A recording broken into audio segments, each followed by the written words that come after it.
Hi, welcome back. We're going to look at using Photoshop and how we can actually create icons for our web pages. So a lot of times when you're developing web pages, people are going to ask you to make logos and little images and banners and things like that to decorate a web page. To do it, I like to use Photoshop. While this is a commercial product, there are other ones that will do similar things, and I'll leave it up to you to have a look around for it. So the very first thing I look at doing is creating a new document. In there I can actually set what the document's going to be. Now give it a name. So in this case here, this is for like Marsden Music Shop, so I'm just going to call it Marsden Music logo, and then we can actually set the size of it. Now I know it's going to go into a space. It's basically a 100 by 100 pixel spot. I like to use a 400 by 400 mat. So it's 400 pixels wide by 400 pixels high. So it is a square because it's going to be a square when it goes into the website. And I'm going to use a transparent background, and I'm just going to click on create. Now the reason for using a 400 by 400, it gives me some work room, and then later when I export my work I can make it smaller.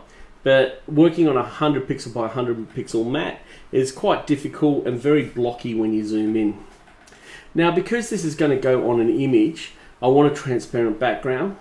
Also I'm going to be using white text, so when I come in and grab the text tool and I come out and start typing, and I type in like Marsden's, and then I just drag that out to the middle, you can actually see it's really hard to see. Also I spelt my name wrong, so it's really difficult to see. So how can we fix that? Well, Photoshop works with layers. So on the right hand side, down the bottom here, we can actually add a layer. At the moment, the layer is above my text. So I'm going to click on that and drag it to the bottom. Then what I'm going to do is go across to my tools, just above the hand. In here, if you click and hold, left click and hold, you can bring up the different tools. I want the rectangle tool, which is selected. I'm going to switch the colors over and go to black as my dominant color. And then I'm just going to draw a box out there. Hopefully it will give me the black fill color. But if not, while it's selected, I can come up the top and change the fill color to black. Also, you notice it's got a yellow border at the moment. Let's ditch that border. Later on I can delete it, or if I want to check it, I can just hide it to see what it looks like as transparency. Now in another tutorial I've talked about how you can import fonts. So if you want to change the font, select your text tool, go back, select the layer and double click, which will select all the text, and then you can go up and go through your font list and pick a particular font you would like to use. Now I can increase the font size by changing it from 17 point up to 18 point. If I wanted to, I can type in here and just put 20, and it'll make it 20 points. Otherwise, if I click out and push the V tool, which will actually give me my selector tool, and I select it, I can go Command T, which brings up my transform tool, and then I can stretch it into size if I really wanted to. So this will help me work out what size I want my font as. You can see also as I move around, I got that pink line that shows you where middle is. Press enter, that'll apply my selection, and then I can bring in an image. So what image do I want to use? So when searching for images, you might want to look for SVG files. So in this case here, I'm going to put headphones and SVG. This will bring up all the different images you can use. So I'm just going to click on view all. Now SVG files are scalable vectors. They are a mathematically drawn set of graphics. You can hunt around and find free ones, etc. I'm just using Google at the moment just to grab a set of headphones. I'm just going to click on this and I'm going to drag it out and drop it on my desktop. Now once you've done that, I'm just going to remove my browser, and then I'm going to drag the image and drop it onto my desktop, and I'm just going to press enter. Now I've got the problem where I've got black headphones on a black background with white writing, which makes it really hard. So I'm going to select my rectangle, I'm going to go up to the color gradient, and I'm just going to pick a grey. So this way I can still distinguish between my whites and greys. Now you can see I've got the headphones in the foreground. That's because it stacks from top down.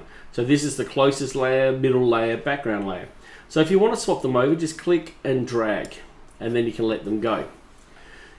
You can then move the text, if you select the text layer, into position where you would like it. So if you want it lower or higher, it's up to you how you would like to do it. So I'm happy with that at the moment.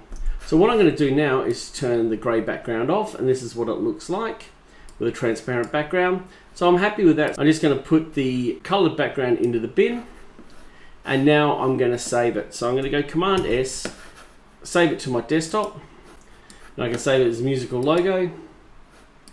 And then I want to export it for my website. So I go up to File, click Export, and then go Export As.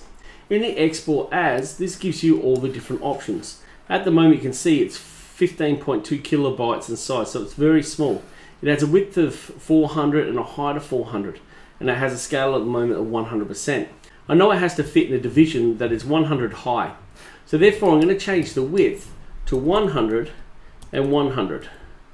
It's reduced the size of my logo now to 2.9 kilobytes, and then I can export it. So I've got a choice of either doing PNG, JPEG, GIF, or SVG. SVG is a scalable graphic, that's what I brought the headphones in at, and we can export this as a scalable graphic. But what I'd like to do is put it out as a PNG. This is my preferred method of web page graphics. And I just click on export, and then I can put that directly into images, where I contain all my graphics for my website, and click on save. Now once you've done that, you can exit the program and then go apply an IMG SRC tag to apply the graphic to your web page. So I hope you found this tutorial useful. If you did, give it a like, subscribe to my YouTube channel, and I wish you all the best in the development of your web page.